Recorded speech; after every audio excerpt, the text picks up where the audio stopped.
loves, welcome back to another episode of Whip Like Butter. It's your girl Ashley and y'all.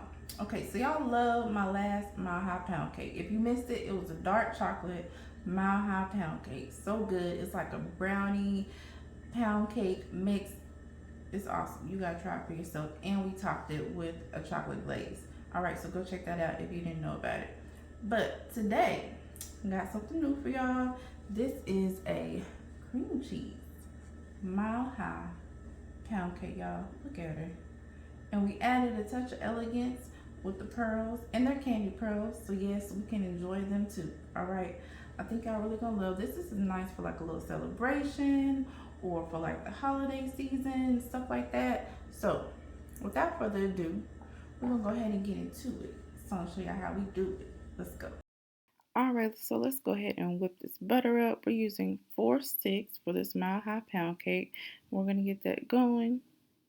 And then we're going to add our cream cheese, which of course we have both of these items at room temperature so they can blend as smoothly as possible. And we're adding our cream cheese right here.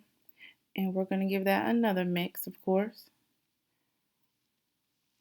Alright, and once we've gotten that to where it's like getting a little bit blended all the way together, of course it'll stick to the beater a little bit. We're going to go ahead and slowly add in our sugar. And y'all, we're using a lot of sugar, 4 cups of sugar. So I had to do this in 2 parts because I didn't have a real big bowl, okay? All right, and so we're going to let this go until it's, I usually say nice, light, and fluffy, but it's going to be like fluffy, creamy, okay? So you don't want it to be grainy. Make sure your sugar is well incorporated. So at least a good 5 minutes of blending time. And we're adding in our flavorings right here. And you just restart the mixer and then go ahead and start adding in your eggs one at a time.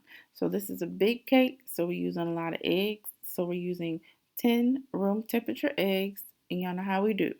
We add one, and once we start seeing yellow streaks, so once it's nice and combined, then we add the next egg until we're done adding all of our eggs.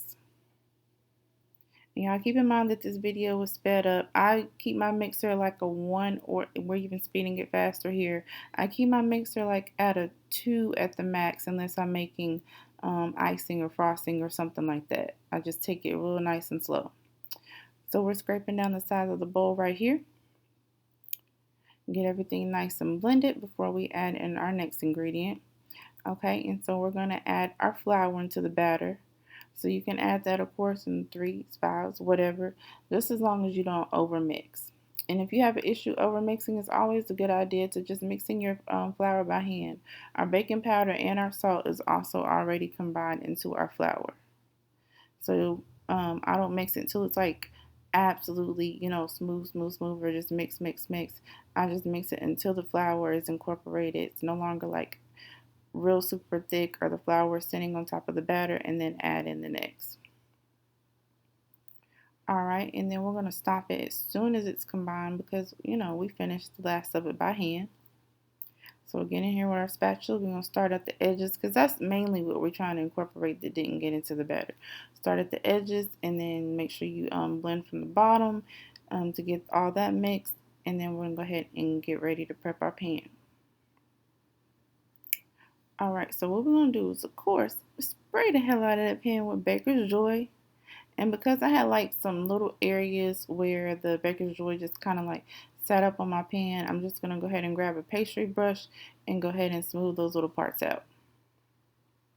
And I want to try a new technique soon. I've heard in my group, Black People's Pound Cakes, about prepping the pan and then putting it in the refrigerator. I've heard people have success with that. Y'all know my cakes rarely ever stick, but I'm always willing to try something new. So maybe I'll do that one of these days.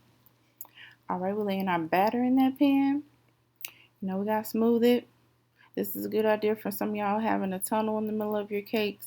Sometimes, you just have to take your time adding your batter into your pan to make sure it's all nice and smooth and you don't have like any pockets or anything in your batter. So we're adding our second right here. And y'all know I love to bake at 325. So we're going to bake this for about an hour and a half. You may need to bake it longer. This is a lot of cake. This is a Mile High pound cake. I've baked it up to, don't be afraid, up to 2 hours. But maybe an hour and 45 minutes is needed sometimes. So make sure you do the toothpick test. so you can make sure that it's done. Okay, and we're going to go ahead and let this cool for 20 minutes before we flip it out the pan. And because we're making a frosting, we want this cake to completely cool before we add any frosting to it. Okay, so it may take a little while, depends on the temperature of your house, how long it may take that cake. You know, you might want to frost it the next day just to make sure you have plenty of time to allow for it to completely come to room temperature. So we're adding our butter, then we're adding our cream cheese. Make sure you get all that in there, both of course at room temperature. All right, we're going to get that all nice and blended. And I usually like change my paddle. I didn't change my paddle this time. I don't know why, I just didn't. Adding our flavorings. Sometimes I like to, well, a lot of times I like to use the whisk attachment when I'm making my icing, frosting, glaze. But I just didn't this time. And so we're adding our powdered sugar right here. And we already have some salt added into our powdered sugar. Salt just creates a nice balance with the sugar. You can add it or you cannot add it. I like adding it. I like the little extra boost to me that it gives the frosting or the glaze, whichever I'm making. Okay, and the last of our powdered sugar. We want this to be thick since we're making a frosting. We want to sit up on the cake. You know, you can make it as thick or as thin as you like, depending on how you want your frosting to go on your cake. So really just play around with it to see how you know, we're not adding any milk or anything in here because we don't want this to be like runny. All right, so we're just going to add it to our cake however you like. Just make sure, you know, you cover all areas of your cake with this frosting. And this frosting, it doesn't like harden and crack either once it sets. It still remains pretty soft, especially if you keep it in your cake keeper, which you want to do because you don't want to leave your cake uncovered because it will definitely dry out. So like after I've frosted this, I'll go ahead and put it in my cake keeper because the cake is, of course, not warm or anything like that. So we can go directly into the cake keeper. And y'all, we made this thing fancy. We added some sugar pearls on here. So I'm going to go ahead and just press them on the sides, press them on the top, press them everywhere to make this cake all nice and pretty, y'all. And I really enjoyed these pearls. I think it added like a really nice elegance. I didn't try to get like so perfect with the frosting. I wanted it to have like a little bit of a texture, and I think it came out great. And y'all, when I tell you how that cake cut so nicely, I'm going to go ahead and show you right quick before we get into the taste test. I love a nice dense pound cake because it creates a nice beautiful cut, y'all. Look at this cake. Look at this cake slice. Oh my gosh. Y'all, okay. Let's go ahead and get into the taste test. Ooh, baby, look at that slice. If you ever made a Mile High pound cake, go ahead and put hashtag Mile High in the comments. I want to see how many of you all are Mile High pound cake connoisseurs. Because, honey, this is a whole lot of cake, but it's a whole lot of goodness. What we going to, look.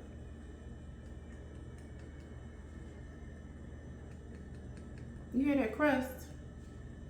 I hate to, you know, I got to do it. I got to get that crust. Gotta start there.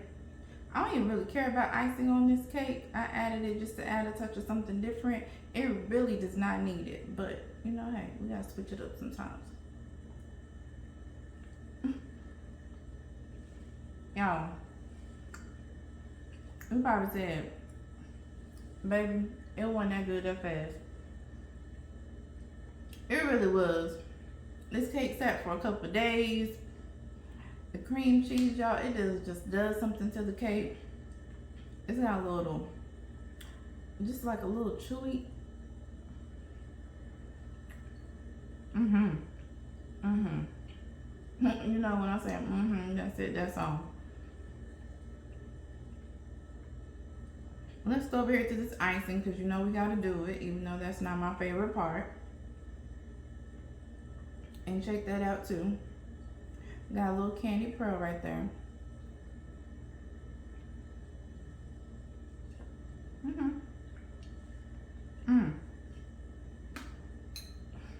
A little pressure. I forgot about that pearl. Okay. I really like how the icing complements the cake because it's not too sweet. The cake is already sweet.